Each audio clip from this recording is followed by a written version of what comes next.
সাহেবের জন্য নাকি ওয়াকফ সম্পত্তি হাতেতে চলে গেছে। তা তোদের ওই ইয়াড়লা পীর, তোদের ওই ইয়াড়লা বড় পীর, তোদের ওই ভাইজান কি করছিল? ওয়াকফ সম্পত্তি কোন ধরে রাখতে পারিনি। তার মানে তোরা বলতে চাইছিস যে এতদিন ওয়াকফ সম্পত্তিটা মাতিন সাহেব রক্ষা করেছিল, হঠাৎ মাতিন সাহেব প্রতিবাদ করা ছেড়ে দিয়েছে আর ওয়াকফ সম্পত্তিটা চলে গেছে।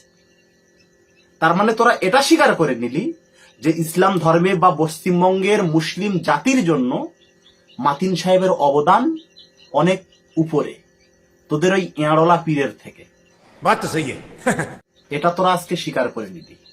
আরে মাতিন সাহেব বলেছিল পার্টি করা নাকি হারাম। মাতিন সাহেব তো ঠিকই বলেছে, পার্টি করা হারাম। কোন পার্টি করা হারাম? যে পার্টি করতে গিয়ে এই বিজেপির মতো ইসলাম বিরোধী মুসলিম বিরোধী একটা দলকে পশ্চিমবঙ্গে আসার সুযোগ হয়ে যায়, বা যে পার্টির ছেলেপুলেগুলো এই বিজেপির মতো একটা জঘন্য মানবতা বিরোধী একটা দল বা একটা পার্টিকে পশ্চিমবঙ্গে আসার জন্য সুবিধা করে দেয়, সেই রকম পার্টি করা হারাম। মাতিন সাহেব যদি বলেও থাকে যে পার্টি করা হারাম, তাহলে ঠিকই বলেছে, একদম 100% ঠিকই বলেছে। তোদের ওই পার্টির মতো, তোদের ওই দলের মতো, তোদের ওই দল এমন একটা দল যেটা এমন এক টাইমই পশ্চিমবঙ্গে মুসলিম কিছু মূর্খ ভক্তদের বোকা বানিয়ে এই পশ্চিমবঙ্গে বিজেপির আসার জন্য একদম সোজা ক্লিয়ার রাস্তা তৈরি করে দিচ্ছে। সেই পার্টি করা হারাম। এটা আমি কেন, এটা রসুল বলেছে। তোরা হাদিস কোরআন ঘেটে দেখে যা। মাতিন সাহেবের বাবার কথা নয়, যদি বলে থাকে এটা মাতিন সাহেবের বাবার কথা নয়। আর কি বললি আরেকবার বল। তুই আর বলিস আমি মুফতি? তোরা যদি সামনে আমরা যদি কোনোদিন পেয়েছি আমরা ইসলাম ধর্মের তরফ থেকে যে সাজা আছে তো, আর ভারতের সংবিধান অনুযায়ী যে সাজা আছে, আমরা গণতন্ত্রের মাধ্যমে গণতন্ত্রের প্রক্রিয়া, তো সেই সাজা আমরা জনগণ তো রাস্তায় বুঝালো। ও আচ্ছা, তোর তো দেখছি ভালোই জোর হয়ে গেছে। আরে তোর ব্রেনটা এখন দেখতে হচ্ছে শুধু গাঁজা ভরা, গাঁজা। মানে তোদের এই ভক্তগুলো এই ডেট এক্সপায়ার গাঁজা মদ আর চুল্লু মিশিয়ে যখন খায়, আর তোর মতো এরকম ভুলভাল যেমন বকে, তুই আজকে একজন পার্টির লিডার হয়ে তুই সেই রকম বকছিস। তার মানে কি, তোদের ভক্তর এক্সপায়ার গাঁজা মদ তাড়ি খেয়ে তুই এই মাতলামি শুরু করে দিয়েছিস। তুই মাতিন সাহেবকে মারবি রাস্তায় পেলে, আবার প্রকাশ্যে মিডিয়ার সামনে হুমকি দিচ্ছিস। কেন মারবি? কেন? মাতিন সাহেব পার্টিতে ঢুকেছে। কোন পার্টিতে? টিএমসিতে।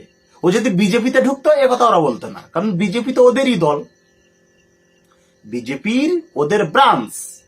কারণ বিজেপিতে কেউ ঢুকলে তোদের অত রাগ হয় না, টিএমসিতে ঢুকলে যা রাগ হয়। আপনারা প্রত্যেকেই বক্তব্য শুনলেন একটা ফাসেক সুজাউদ্দিনের বক্তব্য। দেখেন এর মুখে এক মুষ্ঠ দাড়ি আপনি পাবেন না, এক মুষ্ঠ দাড়ি পাবেন না, ফাসেক। তো এই ফাসেক এখন খুবই এক জ্বলন হচ্ছে, এখন খুব ফাটছে। কেন? মাতিন সাহেবের বিরুদ্ধে সবাই এখন কথা তুলে ধরেছে। মানে সে রাজনীতির নাম লিখেছে, সে এখন মানে মানুষের খিদমত করবে, সেবা করবে। এতদিন মাদ্রাসায় সেবা হলো না, জালসা মহফিল করে সেবা হলো না, এবার একটু হঠাৎ করে রাজনীতি করা মানে কি সেবা করবে, মানে টাকা পয়সা যা পাবে এবার পকেট ঝাড়ার জন্য এবার মানে রাজনীতির মধ্যে নেমে পড়েছে। এই মানে কিছু টাকা যদি পায় এই সুজাউদ্দিনকে দেবে, এই সুজাউদ্দিনকে দিবে, এই চামচাকে দিবে। এই জন্য এই চামচা মানে কি খুবই লাফালাফি করছে। আমি বলবো যে ওয়াকফ সম্পত্তির জন্য যে মাতিন সাহেবের জন্য আটকে নাই, ওয়াকফ সম্পত্তি মাতিনের জন্য আটকে নয়। এতদিন ধরে স্বীকার করছি না, এতদিন স্বীকার করছি না, এতদিন ধরে এটা বলার মানে তো হলো যে ওই সমস্ত ছ্যাচড়া মুফতিগুলো এরা ওয়াকফ সম্পত্তি সম্পর্কে কোনো কথা তুলে ধরেনি, কারণ সে টিএমসির সঙ্গে যুক্ত ছিল বলে। বুঝলে? সুজাউদ্দিন ফাসেক এত ধরে নওশাদ ভাই গলা চিরে বলেছে, আব্বাস ভাই 5 বছর আগে বলেছে ওয়াকফ সম্পত্তি চলে যাচ্ছে, ওয়াকফ সম্পত্তি চলে যাচ্ছে। তো যাদের ক্ষমতা আছে, যারা মুখ্যমন্ত্রী হয়ে বসে আছে, গুচ্ছের মানে এমপি এমএলএ হয়ে আছে, তারাই মানে কি আটকাতে পারলো না। কিন্তু মুসলমান এমপি এমএলএ নেই, তারা আটকাতে পারলো না। নওশাদ ভাই একা কি করবে? এই ফাসেক সুজাউদ্দিন ও একা কি করবে? যে স্বীকার করলে বোধ হয়, স্বীকার করছি না। ওই ভদা মুফতি ওর দ্বারা কিচ্ছু হবে না, সব টাকা ঝাড়বে, সব ঝাড়ে খাবে, খাওয়ার জন্য নামছে, মানে এখানে তো হক পথে তো থাকবে না, হক পথে থাকবে না। সুজাউদ্দিন যেমন হক পথে নেই, ও বাতিলের দিকে বেশি, ও মানে হারামের দিকে সাপোর্ট করছে বেশি, আর সবসময় ফুরফুরার গিল্লা গিবত ছাড়াতের মুখে নেই এই ফাসেকের। তো এ খুব অভিনয় করতে পারে বাবা, একবারে জাদুকরের মতো অভিনয় করতে পারে।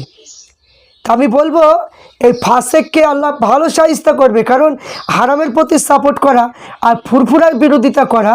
তো আমি এই সুজাউদ্দিনকে বলবো যে তুমি যতদিন ভাইজানদের বিরুদ্ধে বলবে, আমরা ততদিন তোমার এবং তোমার উস্তাদ মাতিন সাহেবের ওয়াশ আমরা ততদিনই করতে থাকবো।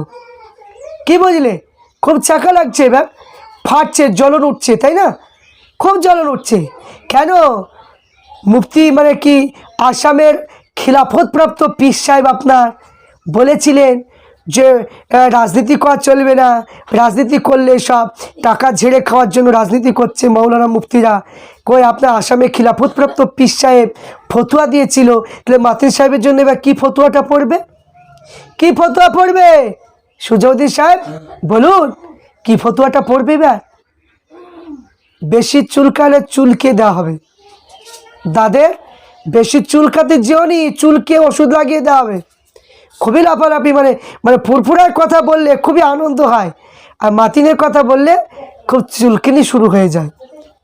এই সুজাউদ্দিনের কথা আমি প্রত্যেক মানুষকে বলবো, যারা আইএসএফ যারা করেন প্রত্যেক মানুষকে বলবো, এই মুনাফিক, এই যে ফাসেক, এই ফাসেক সুজাউদ্দিনের কথা আপনার কেউ শুনবেন না, ওর কথায় কেউ গুরুত্ব দেবেন না। এর 4 আনা দাম নেই, পরিষ্কার বুঝতে পারছে এ টিএমসির চামচা, এবং মানে কি সে হচ্ছে মুফতি সাহেবের মাতিনের চামচা। এ পরিষ্কার বোঝা যাচ্ছে, এখন পরিষ্কার বোঝা যাচ্ছে।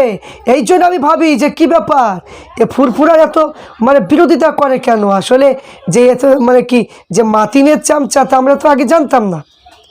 আর আপনি বলবেন আমরা হচ্ছে দাদা পীরের চামচা। আমরা দাদা পীর, যে বাংলার জমিনে যিনি কালেমা প্রচার করে মানুষকে মাথায় টুপি মুখে দাঁড়িয়ে রাখার এবং কিতাব লিখে দিয়েছে ইমানকে বাঁচানোর জন্য, আমরা সেই দাদা পীরের আমরা গোলাম, সেই দাদা পীরের আমার চামচা। কিছু বলা আছে? কি বলছেন? আজকে পীরজাদা আব্বাস সিদ্দিকী ভাইজান, নওশাদ সিদ্দিকী ভাইজান, তিনি হকটাকে প্রতিষ্ঠিত করার জন্য, যে পিছিয়ে পড়া মানুষ যাতে সব কিছু দিক দিয়ে বঞ্চিত, তাদেরকে যাতে তারা মানুষের কাছে হকটা বুঝে নিতে পারে, কথা যেন বলতে পারে, আর তাদের মানে তাদের টাকার কোনো অভাব নেই, আর তাদের বিরুদ্ধে মুফতি সাহেব ফতোয়া দেবে, মানে সুজাউদ্দিন ফাসেক ফতোয়া দেবে, আর আমরা হাতে চুরি মানে পরে বসে থাকবো, আমরা কোনো কথা বলতে পারবো না। আমরা বুবা মানুষ নয়, আমরাও জানি রাজনীতি সম্পর্কে।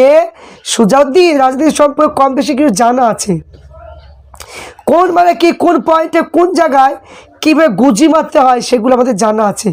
সুজাউদ্দিন সাহেব, আপনি এরকম করে ফেতনা ছড়িয়ে কোনো লাভ হবে না, কোনো লাভ হবে না। হাড়ুয়াতে মানে কি দাঁড়িয়েছে, হাড়ুয়াতে দাঁড়ানো, যে সেখানে তার ছাত্র রয়েছে, সেখানে তার ছাত্র বাবা, তারা ভোট দিবে, জিতবে, আর ঝেড়ে খাবে, মানে কি বিশাল মানে কি এখানে আকার, বিশাল আকার একটা ষড়যন্ত্র চলছে। তা আমি এখানে বলবো যে কথাটা এখানে সুজাউদ্দিন তুলে ধরছে, খুব ফাটছে মাইরি।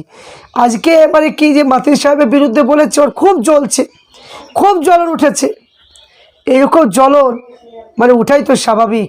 যেমন যেমন সুজাউদ্দিনের জ্বলনটা যেমন উঠছে না, তেমনি আব্বাস ভাই, নওশাদ ভাইয়ের বিরুদ্ধে যখন বলা হয়, তখন আমাদেরও জ্বলনটা উঠে, তখন আমাদের জ্বলনটা উঠে। তা আমি বলবো রাজনীতি করছেন, আবার এদিকে গোপনে গোপনে বাবরি মসজিদের বিরোধিতা করছেন, রাজনীতি করবেন, আবার একে তলে তলে সব কিছু মানে কি হবে। তার জন্য আমি বলি যে কি ব্যাপার, এত দরদ কেনে যে এই যে অকাল সম্পত্তি চলে যাচ্ছে, মানে এক নম্বর খতিয়ে ভরতে হবে, সেদিকে মানে কোনো নেই, এত মানে কি টান কিসের জন্য? তো প্রকাশ্যে এখন বুঝতে পারলাম যে ওরে এরা তো শুধু স্বার্থচা বুঝে না, এরা স্বার্থচা বুঝে না, এরা স্বার্থের জন্য নিজেকে পীর দাবি করে খিলাফত মানে কি দেবে, না তো কেউ ওদেরকে প্রাধান্য দেয় না। এই জন্য কী করবে, যে ফুরফুরা শরীফকে মানে কি যে জালসা মাহফিল করে টাকা নেওয়া যাবে না, এই বলে ওসিয়তটা ফলো করছে। আর আসামের হাতে বায়াতে সেবা বলছে যে এখন মানে কি বায়াত হতে হবে, অন্তর পরিষ্কার করতে হবে, অন্তর পরিষ্কার করতে হবে, মানে পীর হওয়া খুব শখ জেগেছে। পীর শখ মানে পীরের ব্যবসা গেল, এবার বলছে যে রাজনীতির ব্যবসা একটু করতে হবে, সবাই লুটে পুটে খাচ্ছে, আমিও একটু খাবো, এরকম একটু নিয়াত করেছে। তো সেখান থেকে হয়তো একটু ভাগ হয়তো এই সুযোগ পাবে। আর একটা আছে ভণ্ড হাবিব না কি নাম, ওকেও বাস দিব, আপনারা ওরও ভিডিও দেখতে পাবেন, ওকেও বাস ভালো করে দিব, বুঝলেন না কথা।